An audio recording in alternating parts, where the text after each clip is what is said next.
Hello, everyone. I am Dr. Andrew Janice Elmore. I'm an Assistant Dean of Engagement at the University of Miami's Rosenstiel School of Marine, Atmospheric, and Earth Science. And I'd like to thank you all for joining us for the Spring 2024 Virtual Open House.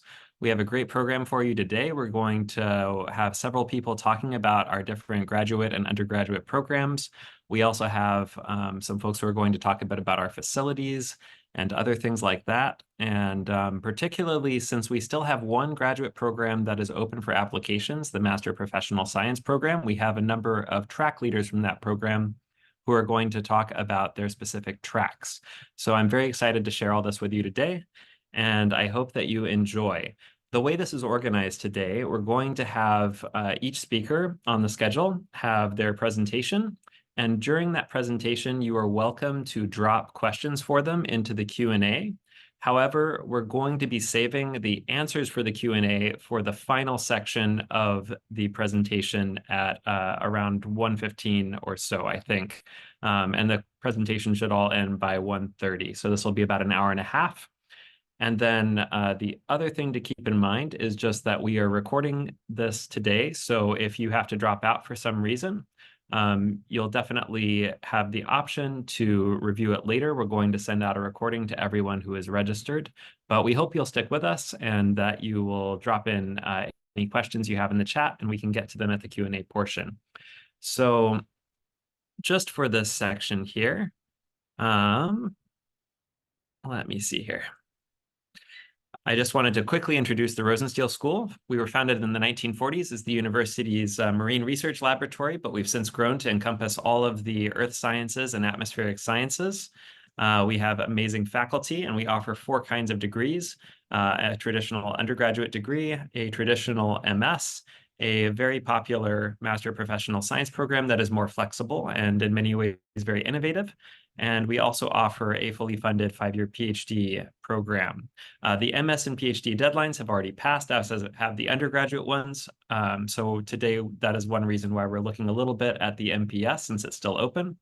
Undergraduate majors, we have several. We'll have Dr. Larry Peterson going into those in a little bit. And we also have something called saltwater semester, where undergraduates get the opportunity to go through different laboratories and get hands-on research experience very early in their scientific careers. And we also have a great study abroad program among many. One of them is in U Galapagos, which is a great program where students get to have intercultural outreach and stay in Puerto Villamel on one of the islands in the Galapagos. We also have our PhD and MS degrees, which are divided by mostly our departments, although we also have some collaborative degrees in data science and meteorology and physical oceanography and climate and health. And then our Master Professional Science program, if you're not familiar with it, is a kind of flexible graduate degree that can be very focused on getting professional skills, or it can be somewhat more research and hypothesis driven, depending on the kind of student's interest. We have 14 different tracks open in the Master Professional Science, and all of them are still open, although a few of them are getting quite crowded. So if you have a particular interest, you may want to go ahead and submit your application soon, as tracks do fill up since it is rolling admissions. And our graduates of the program have gone on to do very interesting varieties of things. Some of them have gone into research, like this Climate and Society graduate who's now at the EPA. So others have gone into things like habitat restoration biology, and others have gone into starting their own businesses, such as Madeline Miller, who started a Nextils textile recycling company in Detroit. So just to remind you, the application deadline is still open on our website. You'll hear back in 4 to 6 weeks, and you can choose up to 2 different tracks, a first choice and a second choice, and the GRE is not required for any of this. If you're in Miami, you are welcome to book a tour of our campus. Please make sure to book it online through our website at least 24 hours in advance so we can make sure we have a tour guide here for you. And then we also have current and former graduate students who are available to chat with you in our virtual information sessions. Those are also available on our website, along with the application here. Without further ado, I'd also just like to quickly mention our social media accounts available here. You can also find them on our website. And I'll just close us off there and say that I'm going to pass it on to Chelsea Begnaud and Kela McEntee, our MPS Senior Program Coordinators, who are going to talk more about the Master of Professional Science degree.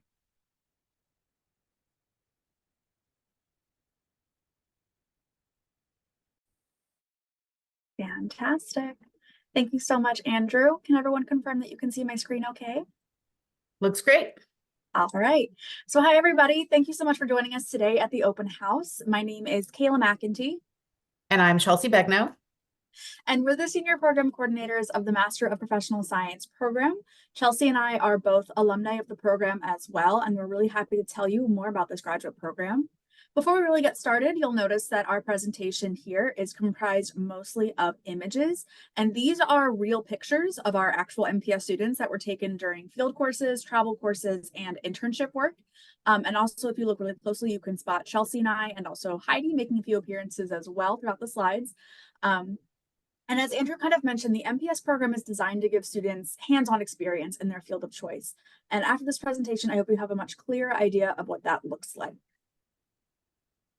So the MPS degree is an accelerated professional science program that equips our students with knowledge, training, and the real-world experience to prepare for careers in today's professional science job market.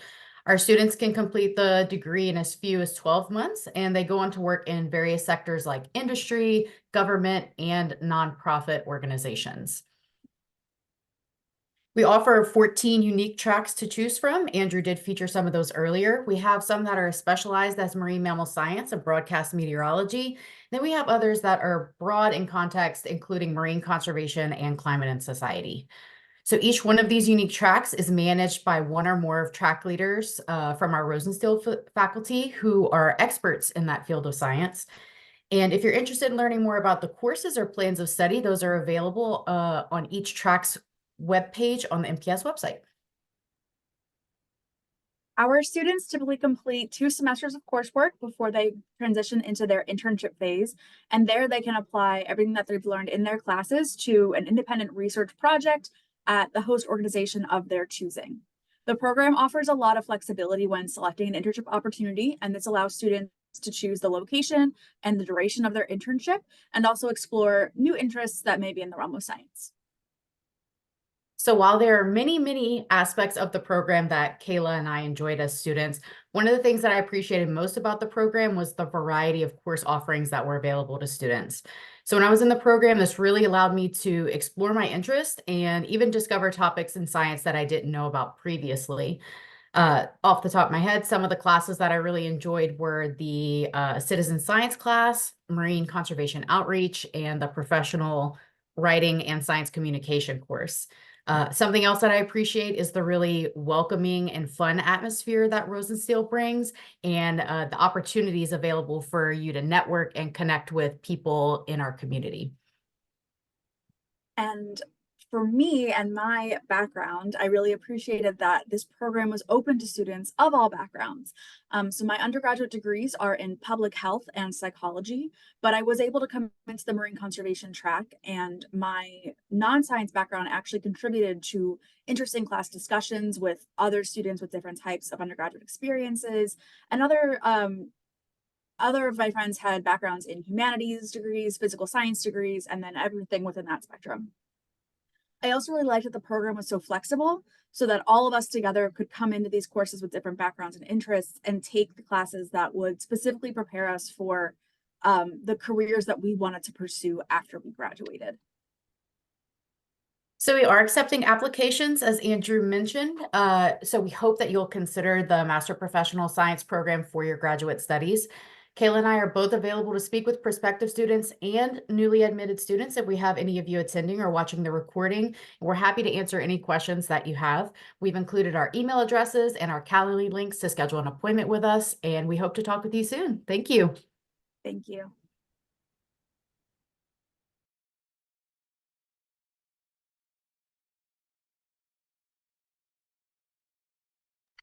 Thank you so much, Chelsea and Kayla. That was a wonderful presentation of our MPS program.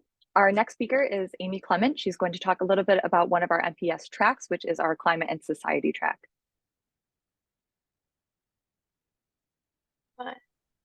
Hey everyone, can you hear me? Yes, we can. Okay, great. So I'm going to share my screen.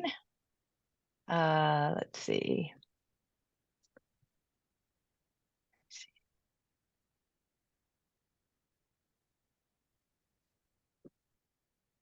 So I'm the track leader along with Brian Soden and Katie Mock for the Climate and Society track. This is a track that has takes advantage of a lot of different expertise that we have here at the Rosenstiel School and at the University of Miami as a whole. We emphasize an understanding of the physical risks associated with climate change, whether that's wildfires, extreme heat, flooding, storms.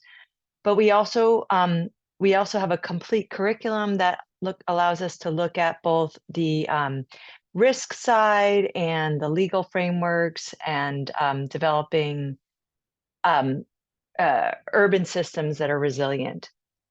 We also, so just a few points I'd like to make about the kind of topics between the track leaders and the other faculty that you would be interacting with. You'll get deep exposure to understanding climate change, variability, and prediction. You can also, we'll be looking at specific hazards, looking at methods for adapting to these hazards, such as migration and managed retreat, and overall looking at the equitable responses to complex risks. In the University of Miami has a strong commitment to not only understanding the science side of climate change, but also on the engagement side and the interaction with local policymakers and different organizations around the US and around the world. They've recently established a one-of-a-kind Climate Resilience Academy that has a staff and an executive director with a lot of experience, a lot of international experience. And that pulls together all the resources that we have across the university in order to look at the problem from a multidimensional perspective. So that's another great resource that we have that's brand new here and one of a kind at the University of Miami. And finally, I'll just say that this master's degree, we already have a number of students that have graduated and moved on to very impactful careers that could be in sectors as wide as the private sector, including consulting, startups, insurance and finance, local government, local and federal government agencies, nonprofits, think tanks, and community organizations. And you see here a collection of the kinds of resources that we have here at the University of Miami, including where students have actually done a lot of their internships and actually have careers now. One is at the NOAA across the street. We have a NOAA lab. We have a field station in Barbados where we had students doing internships. We have students working in local government. This is Karina Castillo, who's one of our first graduates from this program, who's now working at the Office of Resilience at the Miami-Dade County. We had students that have gone on to work for National Park Service, looking at climate change impacts in the marine environment, people doing field work, citizen science field work, collecting data locally, and even people on air who are broadcasting stories and doing visual storytelling around climate change. So lots of opportunities in this space for internships and careers. And we're really excited about this track. Please don't hesitate to reach out to me if you have any questions.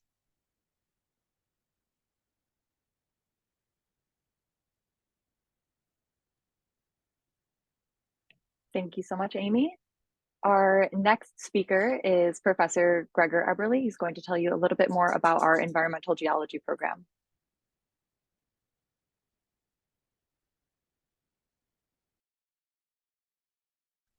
Well, thank you very much. So the Environmental Geology MPS program is the youngest one of all these MPS tracks, which just started in, with running it the first year this year. And the reason why we started it was really to look on the physical and chemical impact on the climate change and the urbanization in the world, and try to educate or give the students a background that they can assess and mitigate such environmental impacts?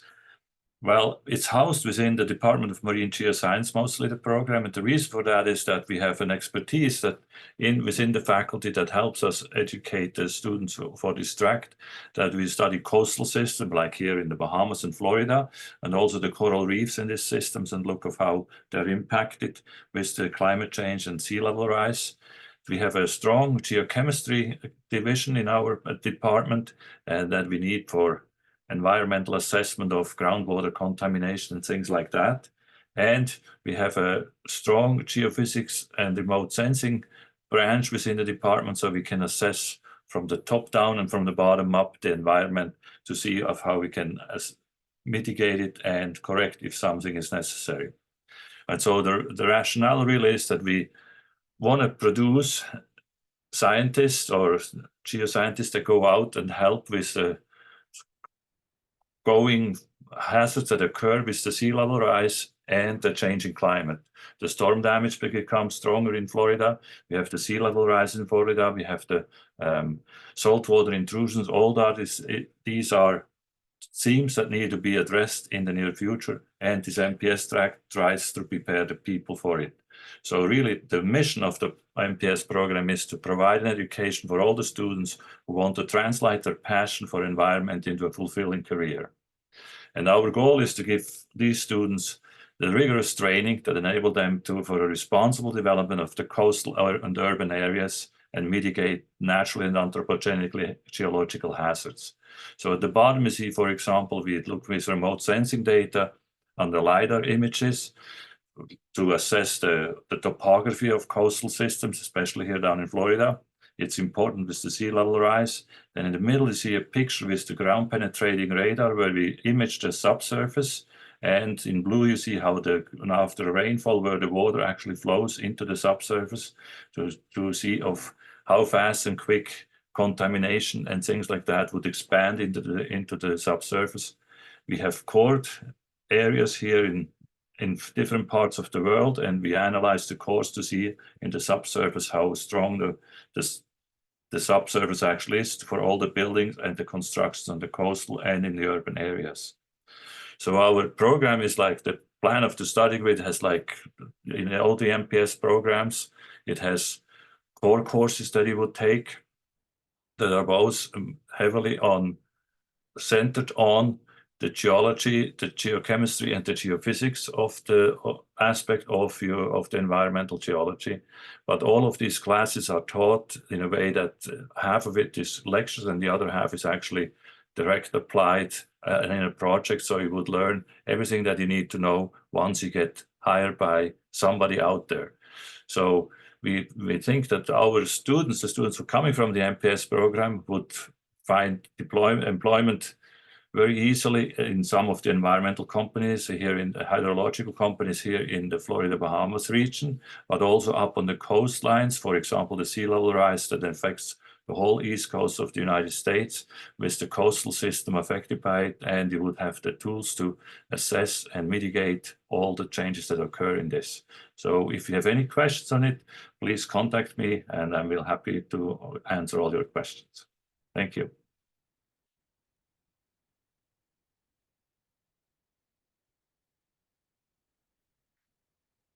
I'm on mute.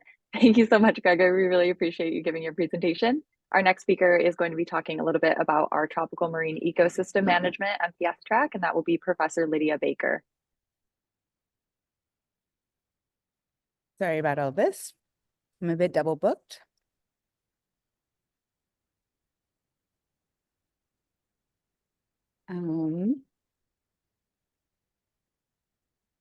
So I lead the Tropical Marine Ecosystem Management track, which I'm just the track coordinator. A lot of my research kind of revolves around the interaction of bacteria with other organisms. So specifically, I work with coral, and I work with, I worked in the past with fish microbiome, specifically the interaction between fish microbiomes and luminescent bacteria. I've since moved into working somewhat on shark microbiomes as well through working with field school. So that's kind of my background. And I'd like to highlight some of the work that some of the students who are in my track, but are also my mentees are working on. The one student on the left is Veronica, and she's looking at the microbiome of shark lesions. And my student on the right is Lucia, and she had just got her master's last semester, her MPS, doing a meta study on all of the bacteria found in shark, all of the shark data that we have out in the environment. So my teaching is tropical marine ecology. It's a required course. It's a keystone course for us. It kind of gives you an insight into all the amazing environments that are here in Florida. So mangroves, seagrass, and coral. I also teach a molecular methods and bioinformatics class, as well as a tropical marine microbiomes course. I also teach a couple of professional development courses that can lead you through, for a lot of my students who come into this track, they move on and really want to get their PhDs. So we do teach a professional development course in writing your NSF GRFP. And there's also a course that's taught occasionally on application prep. It's not only just for your MPS internships, but could be for kind of the broader job market in general, because we know that it's pretty complicated out there in marine sciences when it comes to the job market. Sorry, I've somehow, there we go. Our track is different in that we do have, of course, the tropical marine ecology requirement, but we also require our students to have a good foundation in statistics, policy, field experience, and some sort of a technical expertise. So that includes GIS, the molecular methods course I was describing previously, as well as the microbial ecology course that I teach. Again, the practical skills that we teach also focus around so doing scuba, getting boating. These are not required courses, but they are ones that a lot of our students take because the field of tropical marine ecosystem management, of course, focus around these kinds of skill sets so that you can explore these environments fully. I'd like to highlight the work of someone who is closely associated with our track, who actually led it before. That's Andrew Baker, no relation, who he and Diego Lerman work a lot with Rescue a Reef and do a lot of community science outreach. We have amazing coral facilities.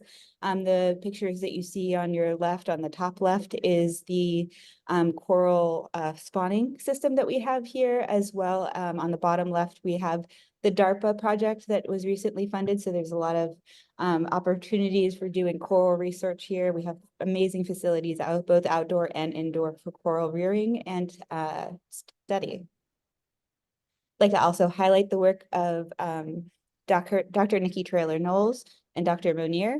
They are kind of more up and coming. Nikki Traylor-Knowles works on coral immunology and Monier works on virology. So we are definitely expanding out the ways that we approach different problems in this track. And we try to emphasize that both in our teaching and with our students as well, to prepare them for the diverse job opportunities, because of course a student who has all of the skill sets that I've just outlined, I feel have a good opportunity to be able to fully take advantage of the various opportunities in tropical marine ecology.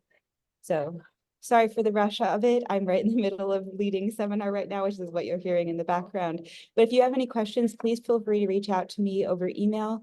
If you just Google Lydia Baker and University of Miami, I'm the only one who come up. So please feel free to contact me at any time, and I'll stay for a couple minutes if anybody has questions.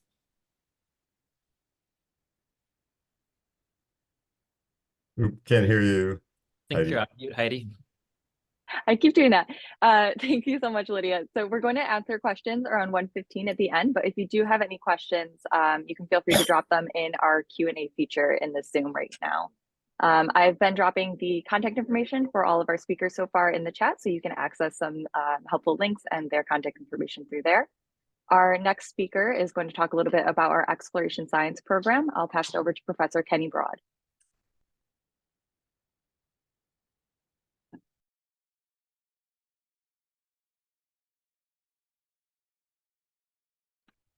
Kenny, you're the one who's muted now. You'd think we'd have Zoom figured out after all this time, but we're still learning. Okay, how about now? Perfect. All right, good. I'm actually not the exploration science track leader. That's Dr. Keen Haywood, but I've been involved with the program from the beginning, and very glad to represent it. It's a quite a unique program, and we draw on students from very different backgrounds. Sometimes the core of it is people who have an interest in working in remote or challenging areas, who are interested in expeditions, being on expeditions, and science in the field. And those might be scientists who want to gain more practical and theoretical skills. So there's, in addition to how do you survive and how do you do science and science communication and capture not just data, but also imagery in difficult to work places. What are some of the ethical considerations? What's the history of exploration and science in a post-colonial world? So it ranges from, again, ethics, philosophy, history, all the way through to extremely practical skills of risk management, dealing with litigation issues, scientific diving, if qualified physically, and all sorts of other associated aspects. So I'd say, of the 4 courses, we tend to work a lot with citizen science, skills in media, and again, the logistics and practical issues associated with it. Let's see. Just to give you a sense of what some of our former students are doing, everything from science educators in a museum setting, running a remote ecotourism expedition, media, working with the government. Many have gone on for advanced degrees because in doing the science, the scientific field work along with the scientific team, they got really excited by a particular scientific topic and went on for it as well. We've had great placement. I sort of mentioned some of these. Many work in professional diving as scientific support or in training. Some have founded their own not-for-profits. Many of you, at least from the South, may know about Path of the Panther. It's been a kind of a combination of science communication, image gathering, animal tracking, but very tied to policy outcomes. So working with local and national governments. Just again, to give you a little more of a flavor of some of the places where our students end up for their internships. And these internships, especially with some of the larger organizations, lead to permanent jobs in many places. From the diving in extreme cold of Antarctica to caves in China to working in Shark Bay, Australia on conservation related issues. We have people doing logistics for some of the expedition cruise companies in Alaska to working for the National Park Service as well. So I hope this gives you sort of a sense of all the opportunities. We try to tailor our internships and your options in curriculum really around what your passions and driving interests are. So glad to follow up with any questions anybody has later on. Thanks.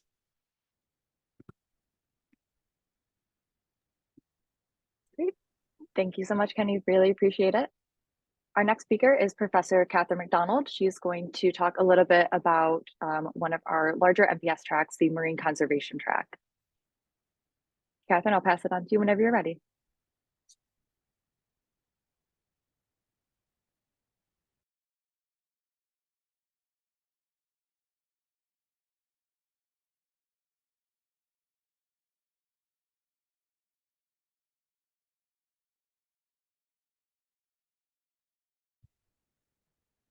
Hi, everyone. Sorry, technical getting Zoom to share properly experiences. I'm Dr. Catherine MacDonald. I'm one of the track leaders for the Marine Conservation track. It is the largest track of the MPS program. So it includes me as a track leader and also Keen Haywood and Evan D'Alessandro, both of whom help keep us running smoothly. We, as that largest track, are also sort of the most generalist track. So within the track, I would say we have sort of 3 subsections: people whose main interest is in science communication and outreach, people whose main interest is in sort of fieldwork research, and people whose main interest is in policy. And for that reason, the track is really flexible. We'll talk about that in a second.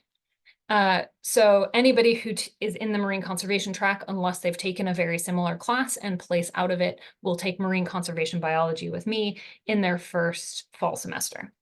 I'm also the director of the Shark Research and Conservation Program here at the University of Miami, and I supervise a bunch of graduate interns.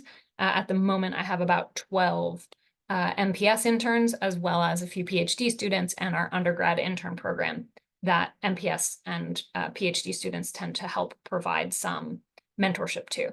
And I'm a National Geographic explorer. So if you're sort of trying to think about like, who will you be working with?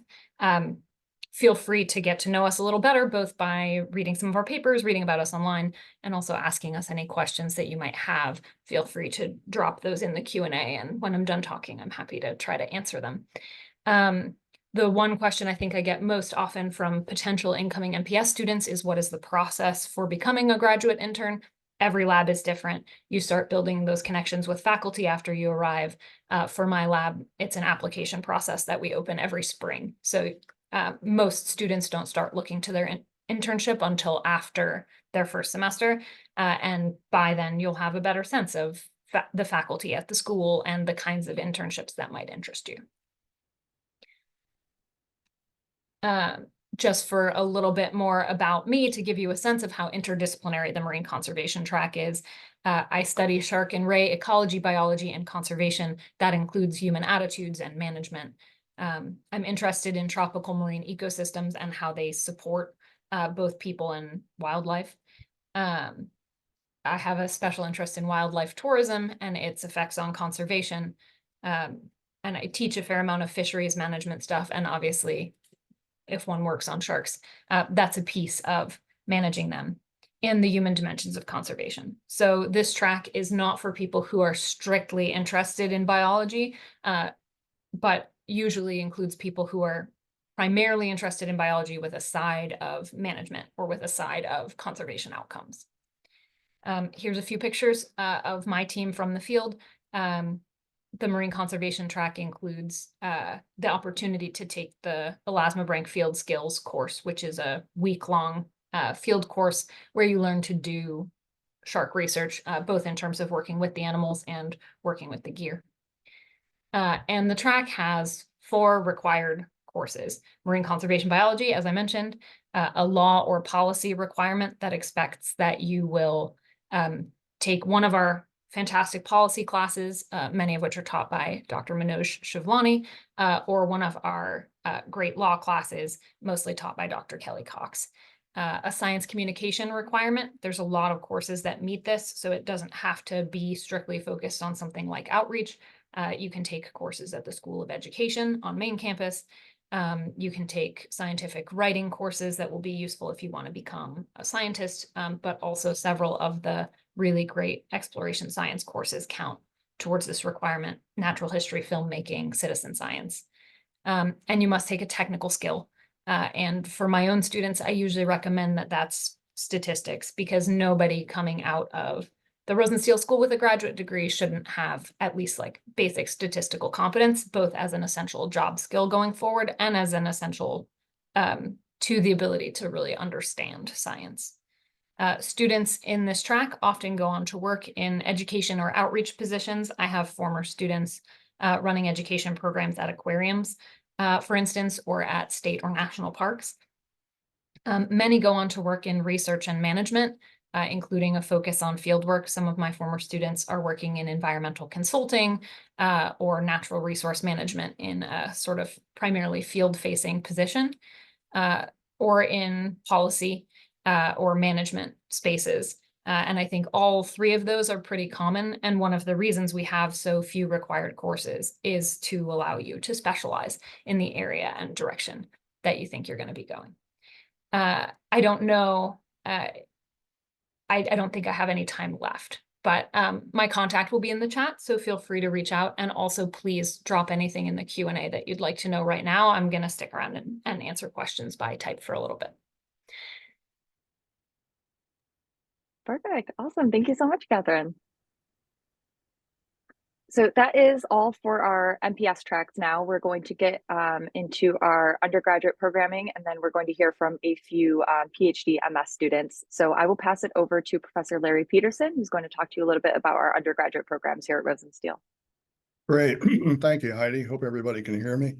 Let me see if I can share the screen properly here.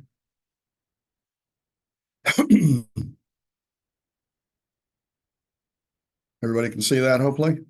Looks great. Okay. Yeah, so I'm here to talk about the undergraduate program. University of Miami and Rosenstiel have actually one of the oldest marine science undergraduate programs in the country. It was set up back in the late 1970s, 1977 to be specific. And it's actually a program that now is, we have on the order of about 540 undergraduates spread over 6 different sort of major tracks.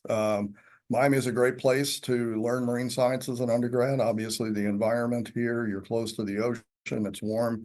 It's a beautiful day out. We sort of emphasize or try to emphasize field work and experiential learning. And essentially, undergraduates here are part of the larger community of scholars that represent the Rosenstiel School and all that we do. Oops, it is not. Hold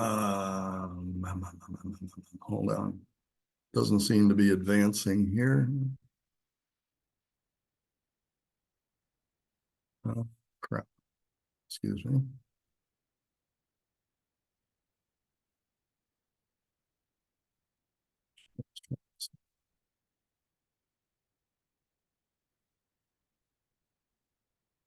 Okay, there we go. Did that switch, I hope? Yes, it did. Okay, good. We're all good. Okay, so anyway, we offer 6 different degree options. The first 5 that you see here lead to the Bachelor of Science degree. The last is our 1B Bachelor of Arts program.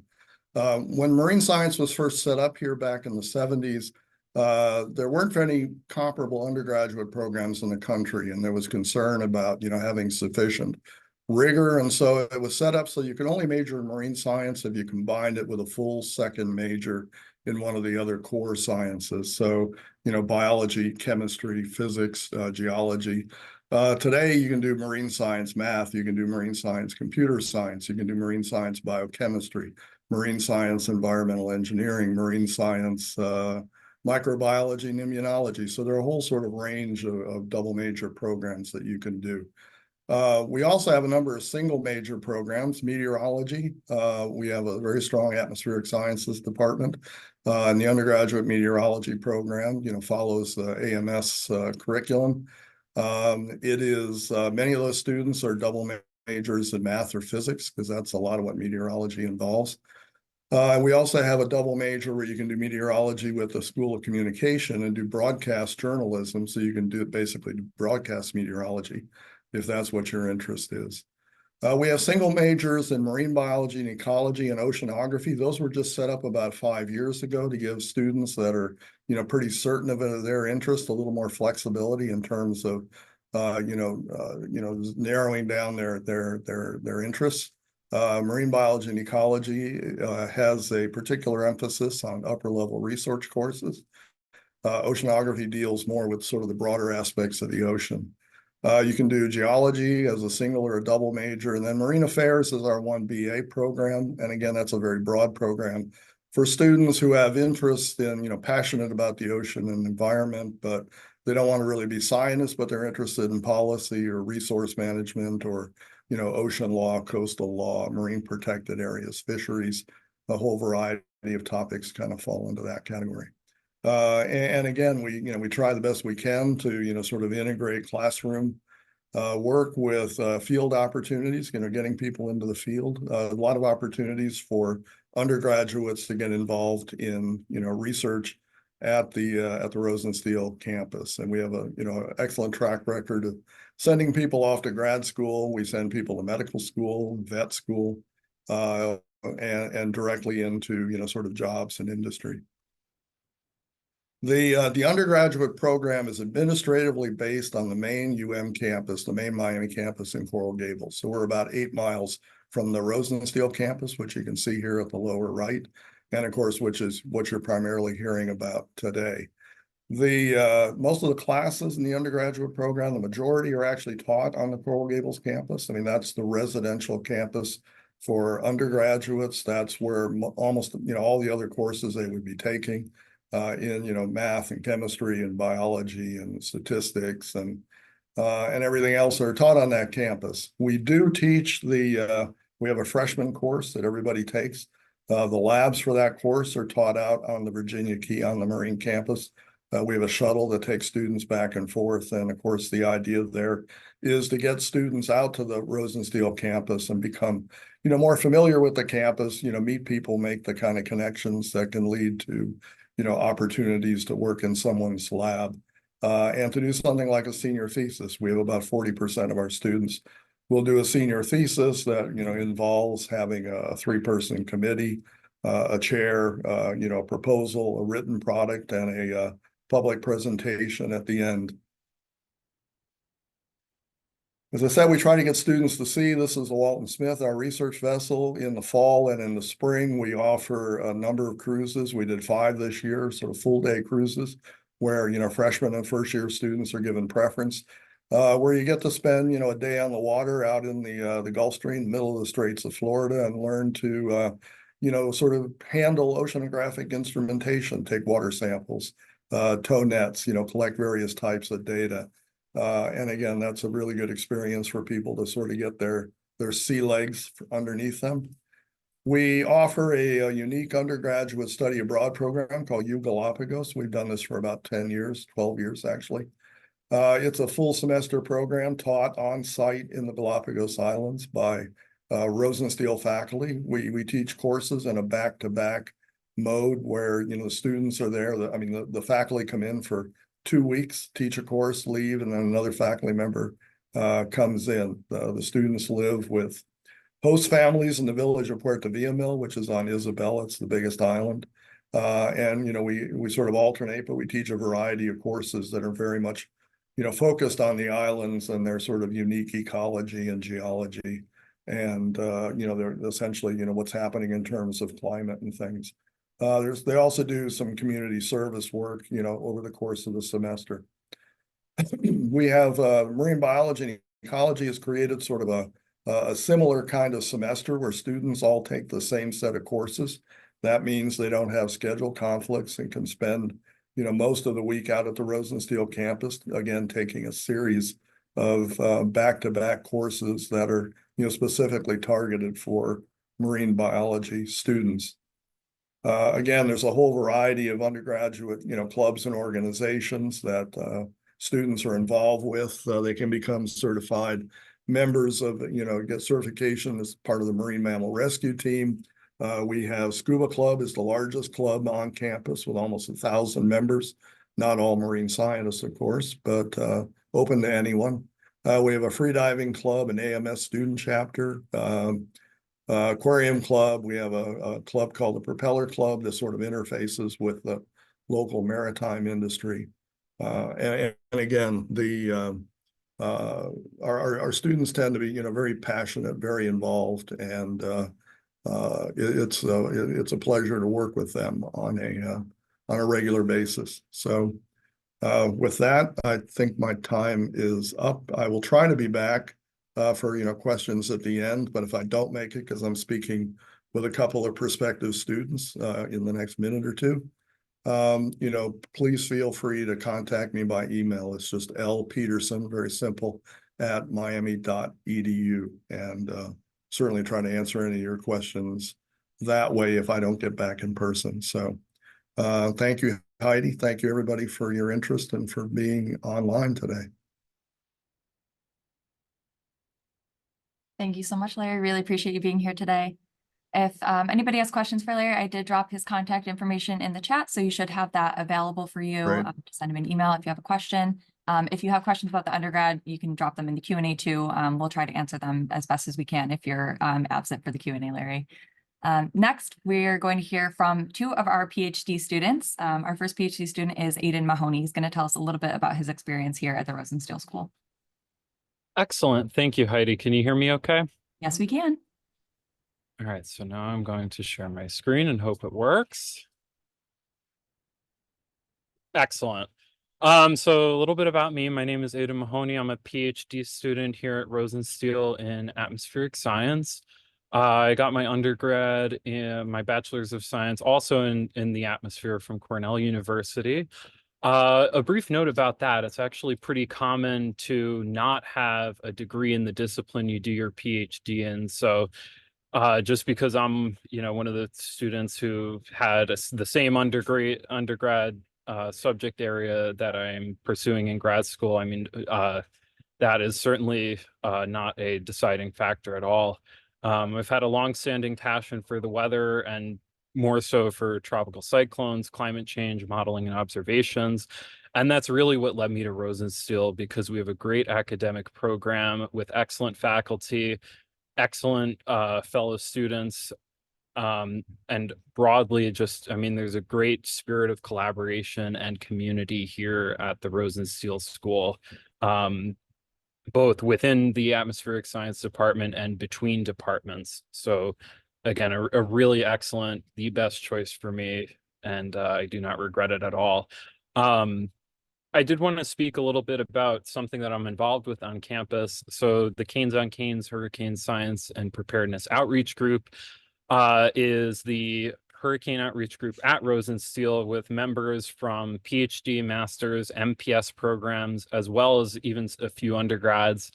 And we focus on hurricane preparedness and science, and we do a lot of work giving talks to local schools, elementary through even college, and as well as some community groups. So just to give you an example, on the picture on the right here, that's an event we did at the Frost Science Museum, Earth Day, I think it was last year. And that was an excellent place. It's a really good museum in Miami. And overall, Canes on Canes is a great way to get involved, not only within the university community, but within the broader Miami-Dade Broward community as well. Practice your presentation skills as well as your science communication.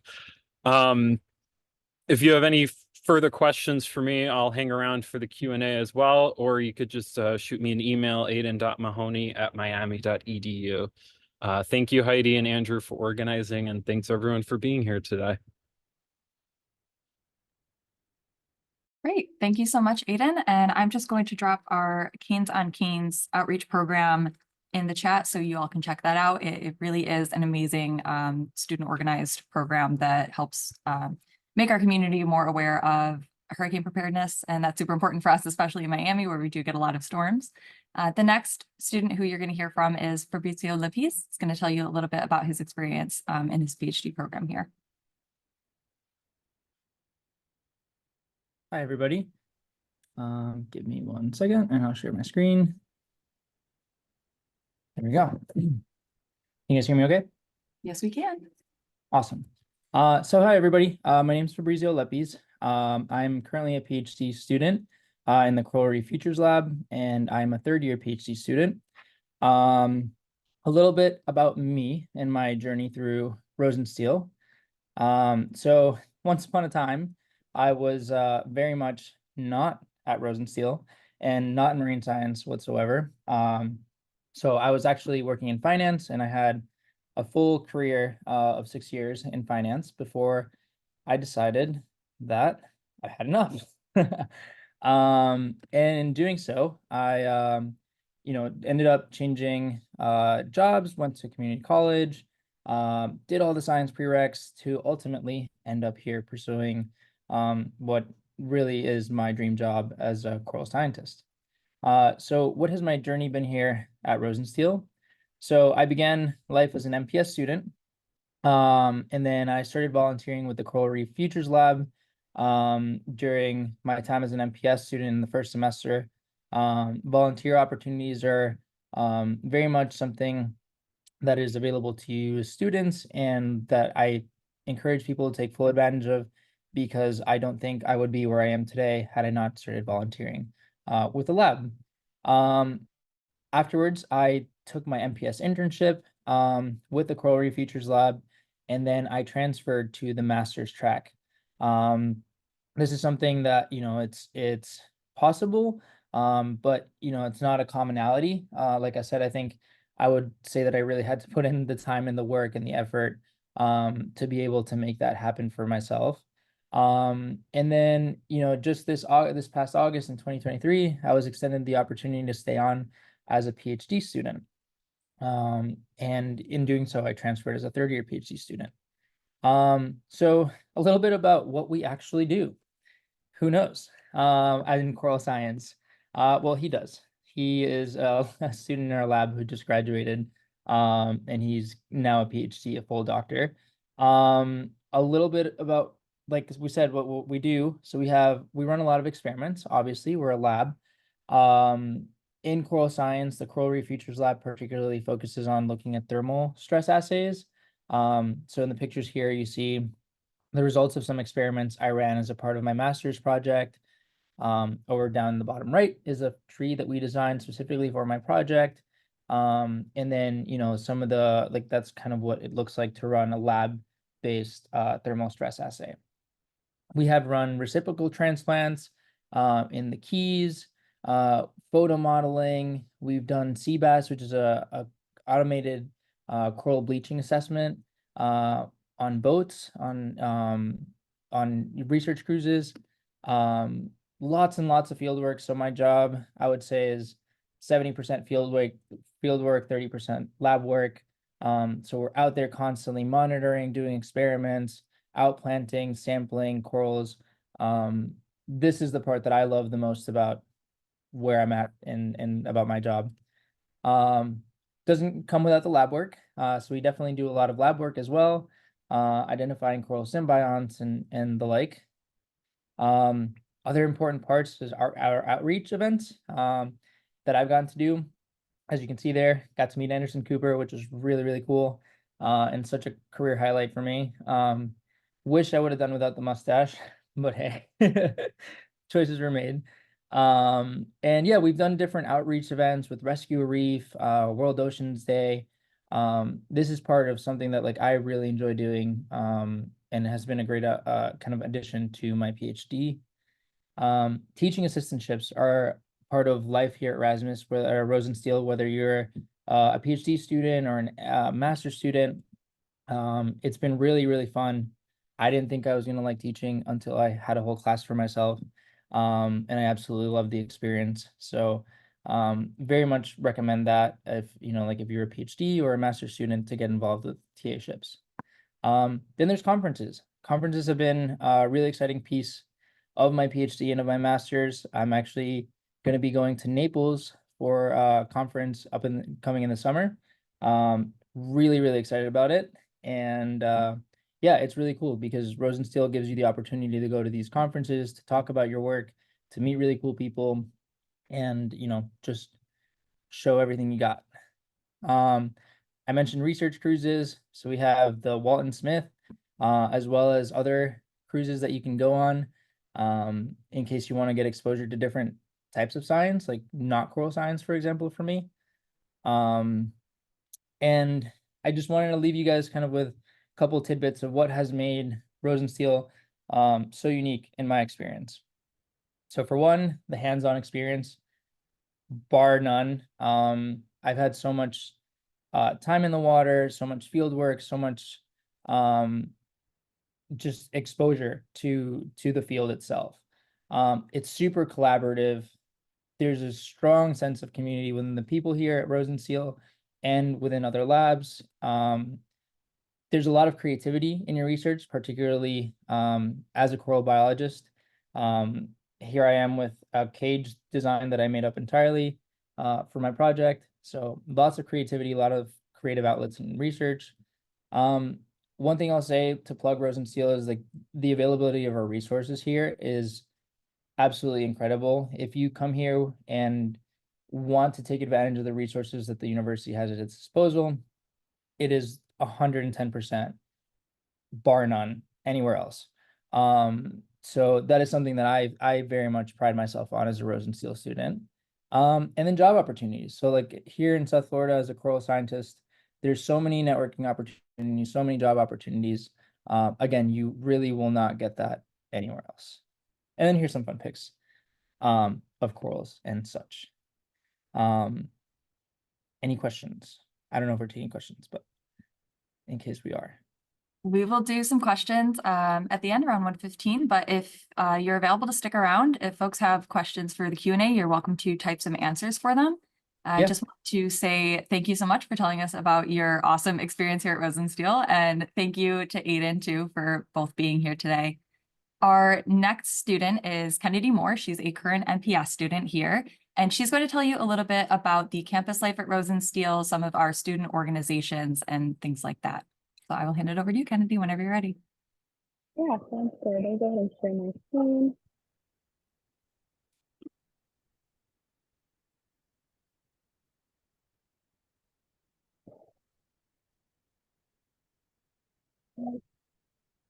All right, can everybody hear me okay? And I'm not sure if there's a lot of noises going on. All right. So as Heidi mentioned, I am an MPS student here at Rosenstiel. I'm going to take you guys through kind of a virtual tour and let you know what it's like. So just as a general introduction, of course, I'm a first-year MPS student. I'm set to graduate this December. I have a track of marine conservation, and I'm heavily interested in environmental justice. So just a kind of like a general run through about what the MPS program is like. It is an accelerated program, so it takes 12 to 15 months for students to finish the courses. They take 3 to 4 classes per semester, ranging all the way from 1 to 4 credits. And a lot of students will take their internship, which is required of the MPS track in the summer or the fall semesters. So as a student at the Rosenstiel School, you'll have some opportunities, just like I do as a campus tour guide. We run campus tours Monday through Friday at 2:30 p.m. There are additional volunteer opportunities that are awarded to students interested in campus.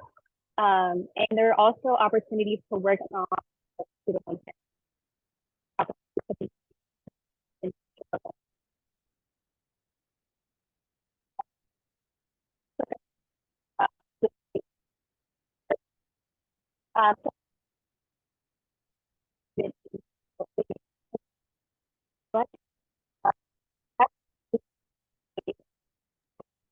Kennedy, I think we're losing a lot of your audio. I don't know if it'll be easier without your headphones, possibly. I'm not sure.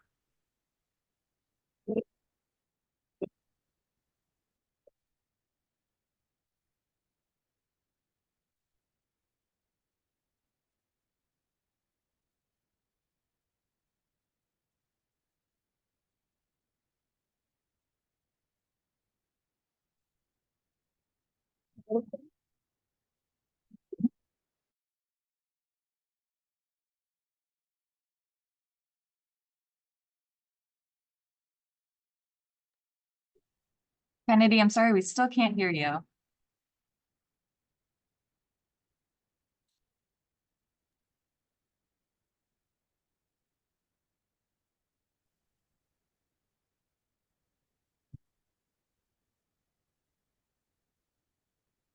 Still having some trouble hearing you, Kennedy. Sorry, folks, just give us one moment while we work out these audio issues.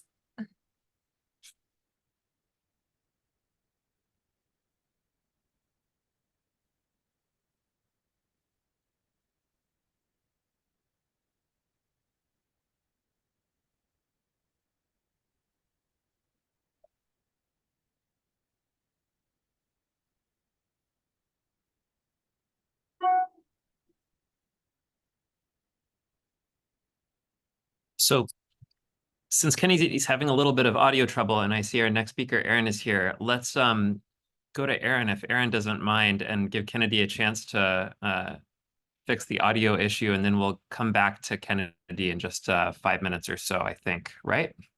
Yes. Does that sound good? Sounds good to me. Okay, great. Hi. Let me just share my screen real quick.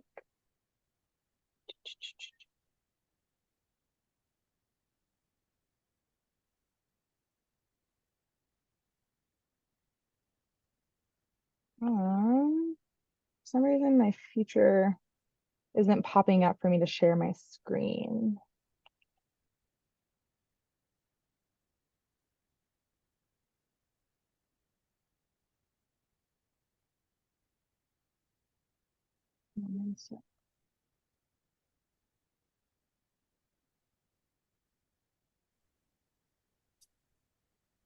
All right.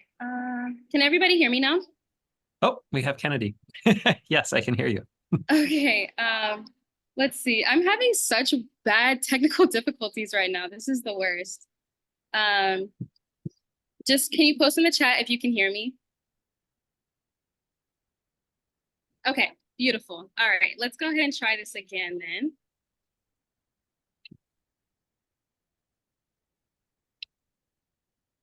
All right. Perfect. Beautiful. Okay, I'm so sorry. I don't know what happened there. All right.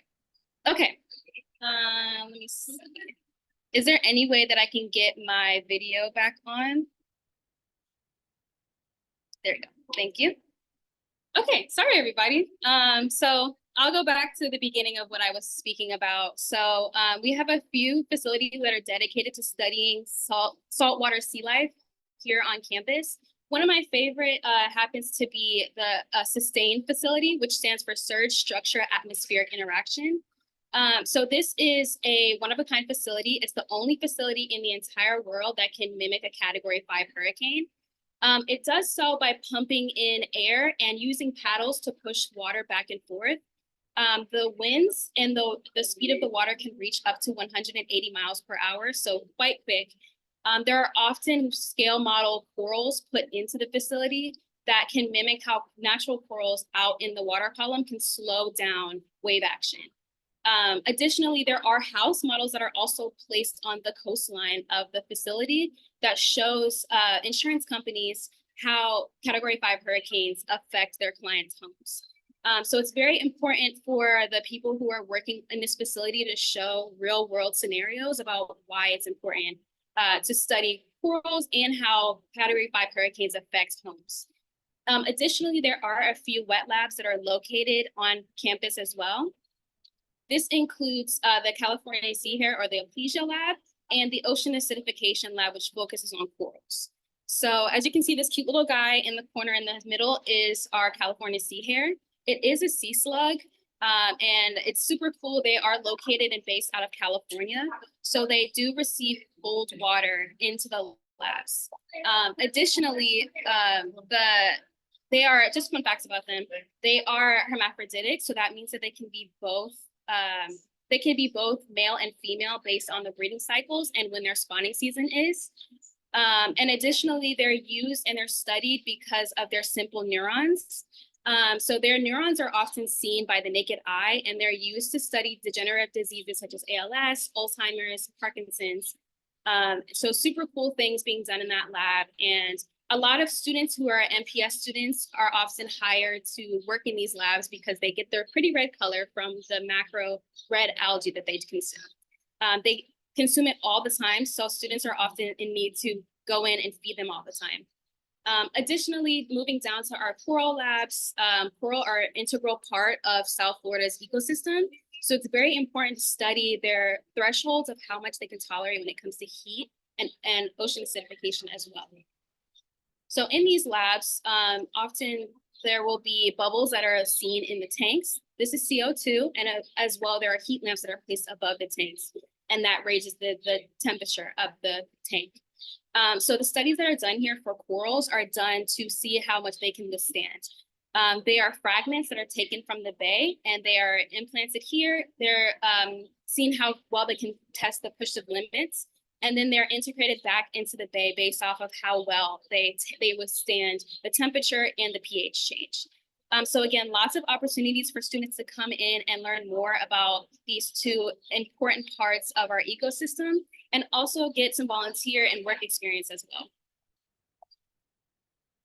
All right, so as mentioned before, we have a few fieldwork opportunities. The picture you see, and of course that has been spoken about before, is the FG Walton Smith. It is our research vessel that's located on the Rosenstiel campus, and it engages mostly in shallow water studies. So this includes seagrass studies, mangroves, and corals, which are all located around our campus. Additionally, as Catherine mentioned before, there are lots of opportunities to learn more about shark research.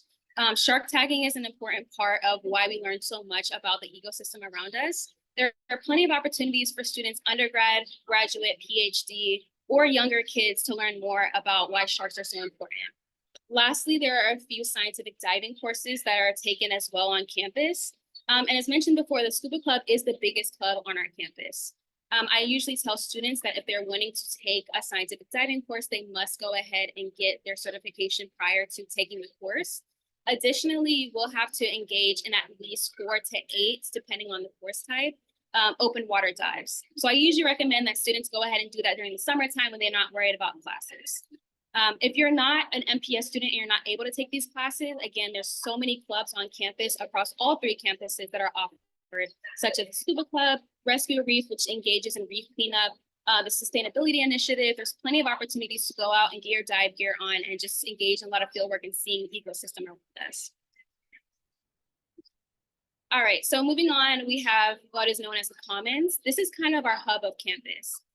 So located in the Commons, there is the Salt Waterfront Restaurant. It is an independently owned restaurant, so it is not affiliated with the main campus. Therefore, undergraduate students will unfortunately not have their meal credits transferred over to here.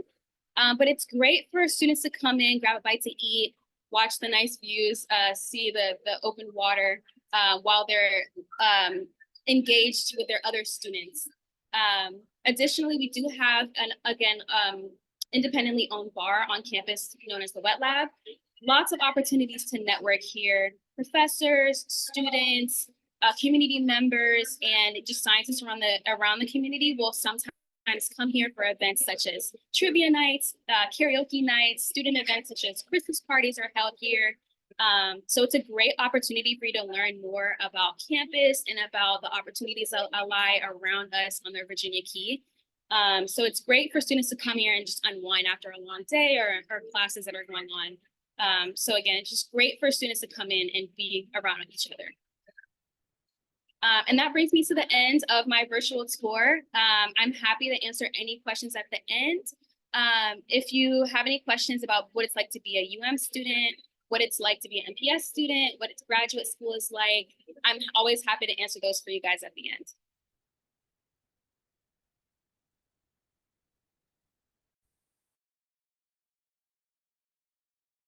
Great, thank you so much, Kennedy. So I'll continue dropping a few links about the things that Kennedy talked about in the chat, so you guys can follow up with those on our website.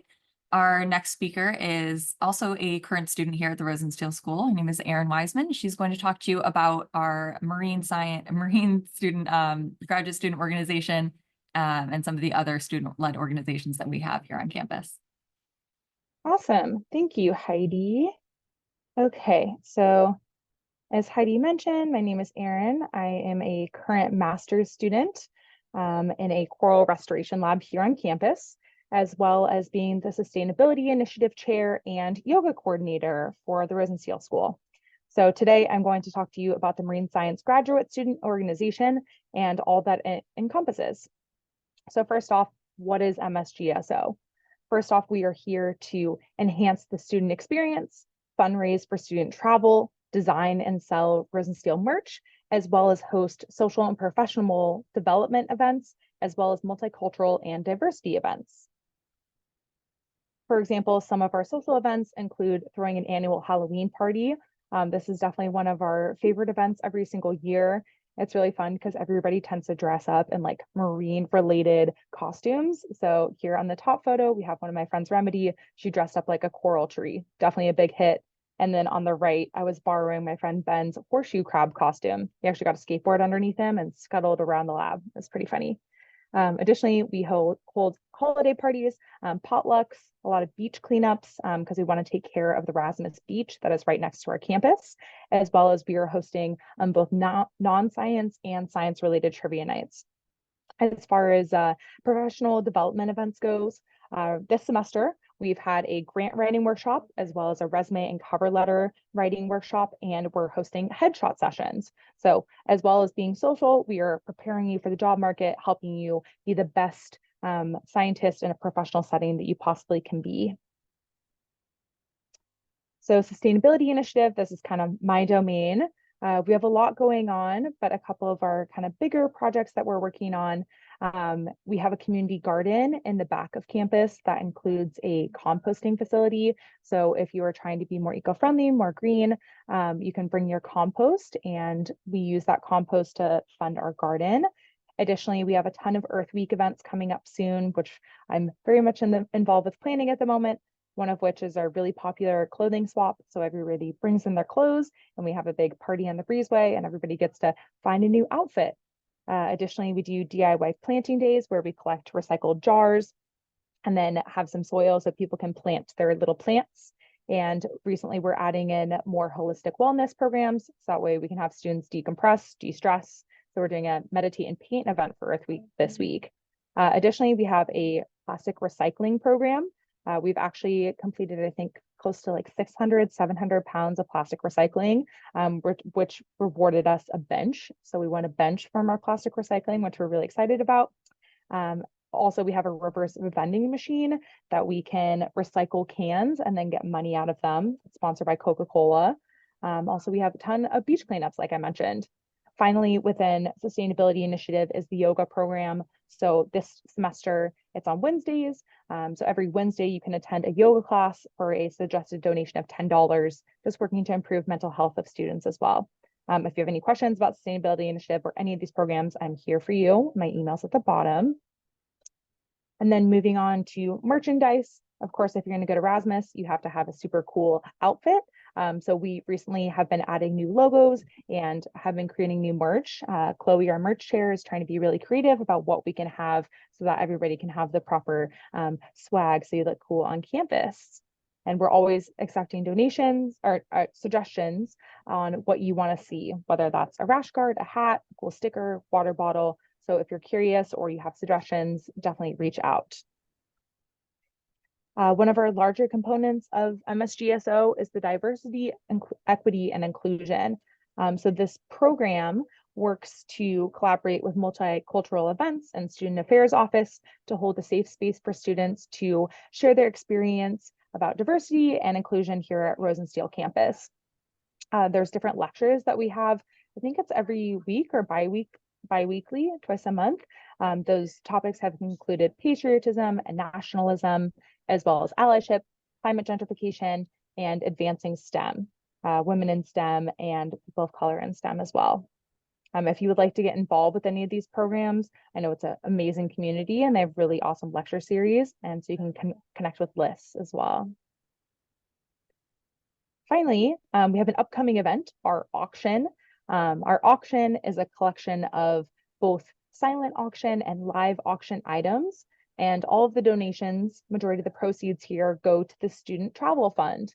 So this is one of MSGSO's biggest initiatives, is that we want to help our students travel. So if there is a conference or if there is an event that is related to academics that you want to attend, but maybe you don't have the funding for it, we are here to help you. So by participating in events, by volunteering your time, you can gain STF points, Student Travel Fund points, in which you can use those points to travel.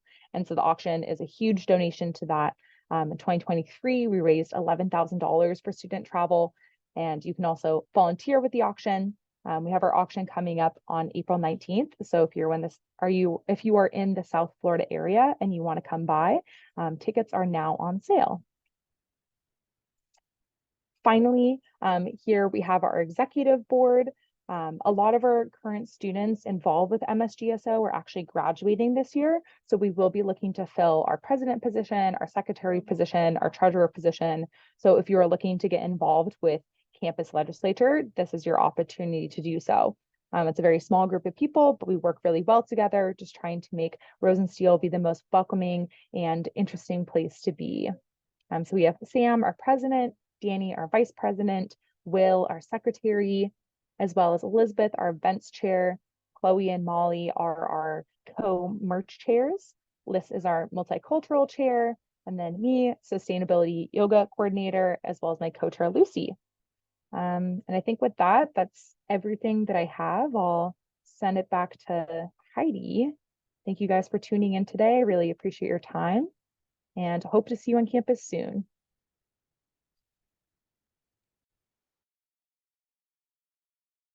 Thank you so much, Erin. We really appreciate it, sharing everything about that. And also thank you to Kennedy and our other speakers. We're going to go ahead and start our Q&A portion of the event.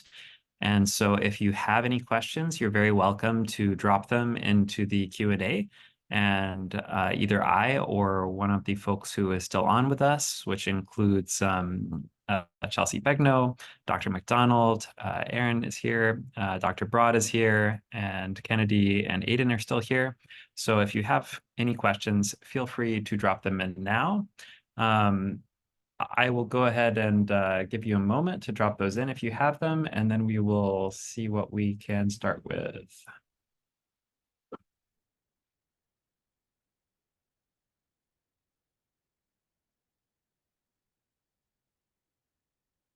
One question that I have is, how can MPS students get involved in a lab on campus? And I will go ahead and step aside for that because I think the answer probably varies from lab to lab. But yeah, maybe Chelsea, would you like to take that one? Sure. I can start off with just some general notes that I know as a student and as an employee in the MPS office that works with many MPS students.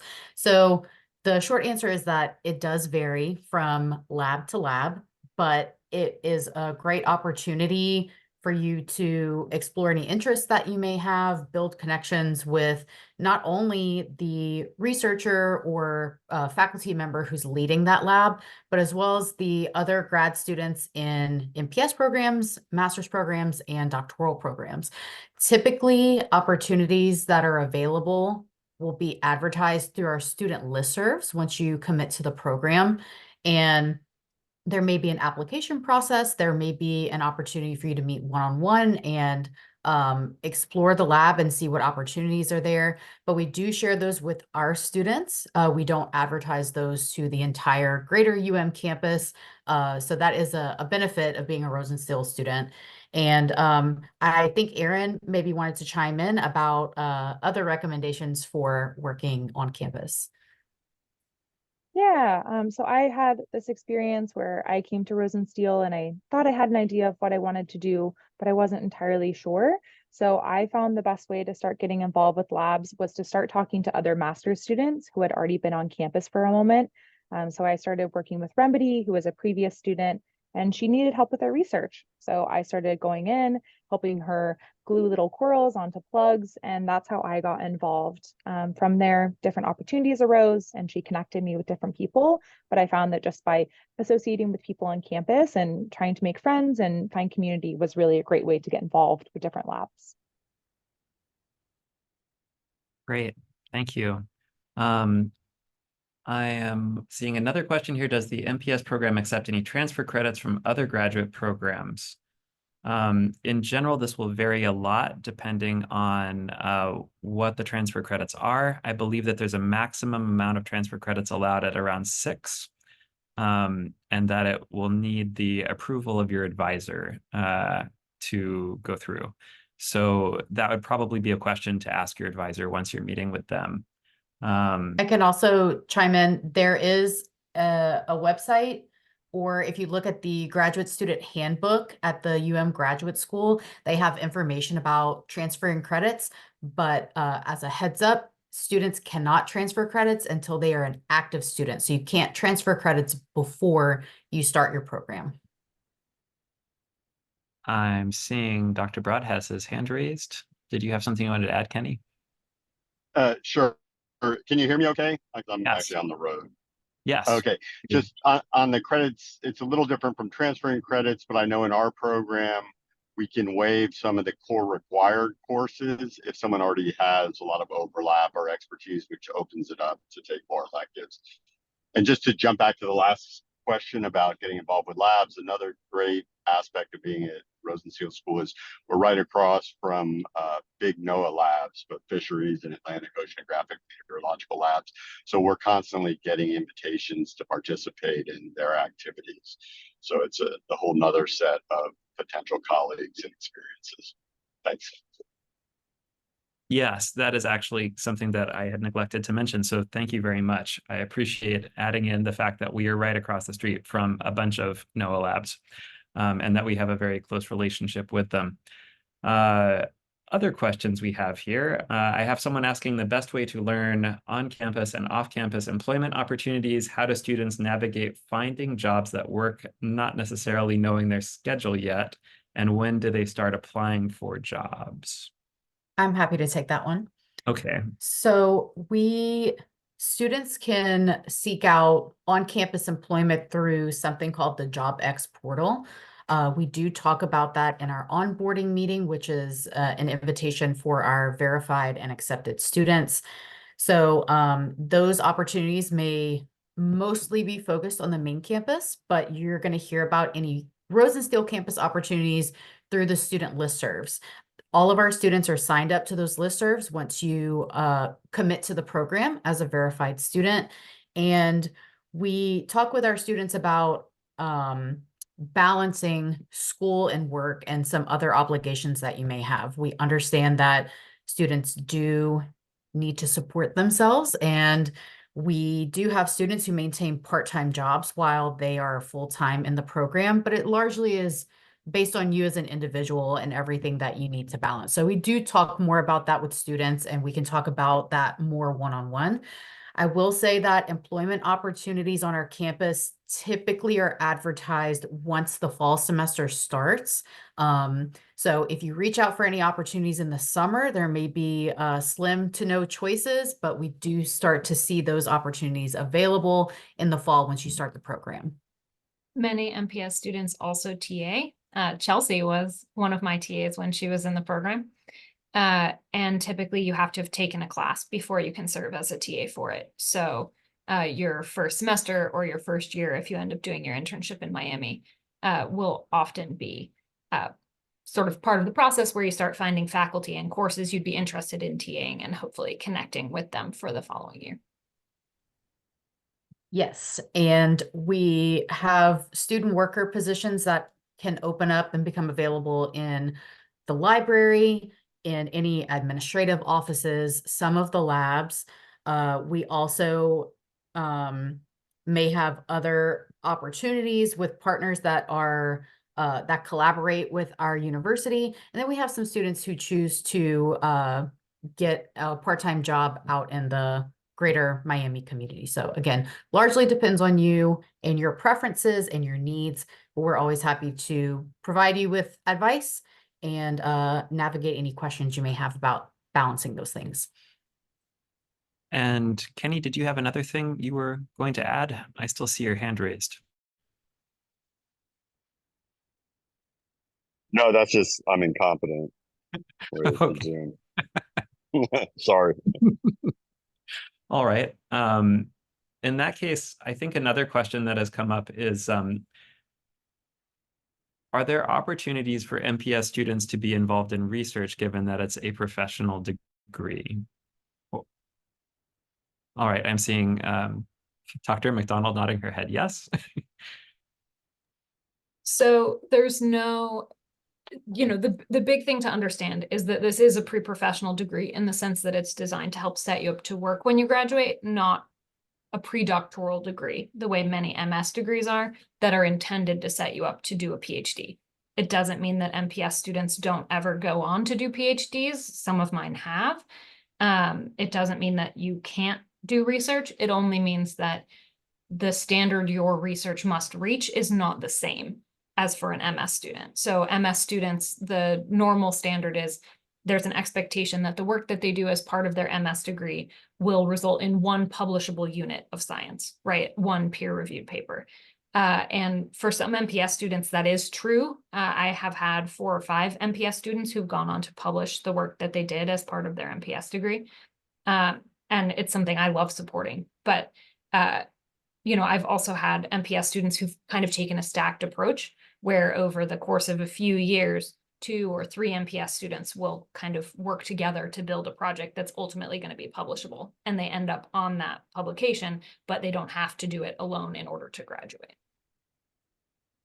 That's great. Dr. Baker, did you have something you wanted to add?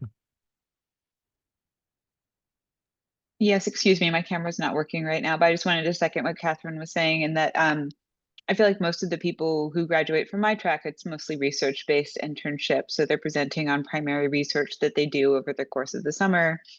All of my students have been doing their own primary research. And like Catherine was saying, a lot of them, the 3 months isn't a lot of time to be able to achieve a full-fledged publication for most of our disciplines. But again, they kind of snowball. And so eventually there are outcomes that lead to peer-reviewed papers. I also have quite a few students who've been under my advisorship who have gone on for PhDs. I feel like that might be a little bit more common to my track. I'm not quite sure why.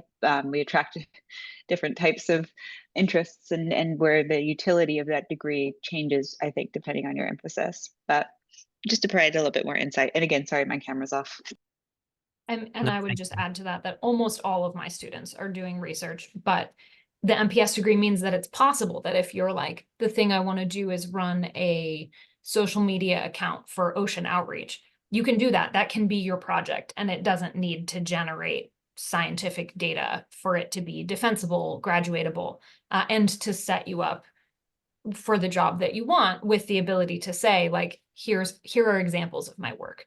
Because one of the most powerful things when you go on to look for a job is for you to be able to talk about the kinds of work you have done professionally, the experiences that you have, and to show examples. And so the internship is designed to make that possible, whether the goal is research, in which case you'd probably be seeking out a more research-based internship, or the goal is working in education, working in outreach, working in policy, in which case something a little bit different might serve you better. I want to thank Catherine for explaining that, because we do offer our MPS students the opportunity to pursue hypothesis and non-hypothesis based projects. So either you're answering a question, so that's if you're interested in doing research, maybe that involves field work, lab work, or we have many students who consider non-hypothesis based projects. Maybe they're creating a product, or they're evaluating an existing education program, or they're creating videos, documentaries, they're creating new protocol and testing out new equipment or research methodology. So there really is a big flexible nature to that. And it's very important for you to communicate that to your advisor when you're selecting your classes, and communicate that to us when we're offering any professional development opportunities to help you get set up to seek out internships in that region, or even beyond when you're applying for jobs after you graduate. Great. I think we probably have time for about one more question if anyone has something particularly on their mind. One of the things that I also wanted to emphasize is that if you were thinking about applying for our graduate programs in particular, it can be worthwhile to reach out to me. My contact info is on our website, because I am very happy to talk to students about the different kinds of options that we provide and how they differ. So I think that would be something that is helpful for anyone who's thinking of applying, either at this point or in the future. I am always happy to talk. And then we have one more question. For Kennedy. What is the biggest piece of advice you have as an MPS student for someone who is coming into MPS? Yeah, so as an MPS student, it was a really tough transition going from undergrad to graduate, of course, as any course curriculum is. But I recommend using any source that you can when it comes to like the availability of help. I mean, there's such small class sizes here. So the availability for you to go to professor's office hours, or just email or set up a call with a professor, it's very helpful, and it's okay to ask for help. I think as graduate students, we often have this thought of we're supposed to be, higher than the previous level that we were at as undergraduate students, but it's okay to ask for help. It's okay to not understand anything. It's okay to raise your hand in class and be like, can you go over that again? I really don't understand. And so again, with smaller class sizes, it's a little bit less daunting than sitting in a 300-person lecture class and you're afraid to ask questions. So definitely in the MPS program, all the professors I've ever worked with have been great with making me comfortable to be okay with not knowing something. And I'll say, as someone who has taught classes that I am much happier when a student raises their hand and says, I do not understand what we're talking about right now, versus just letting me keep talking while not understanding. That's a waste of everybody's time. So yes, very much appreciate it. Okay. I think we are, yeah, that is the end of our time. So I just want to thank one more time all of our panelists who agreed to be part of this. I want to thank everyone who decided to sign in, and again, encourage you, if you're interested in any of our programs, undergraduate or graduate, please do reach out. I am always happy to talk, and we also have virtual information sessions available with current and former students who are graduated. So yeah, you can get all sorts of different perspectives. Thank you, everybody, again, and I hope everyone has a great weekend. And we'll be sending out a recording after this.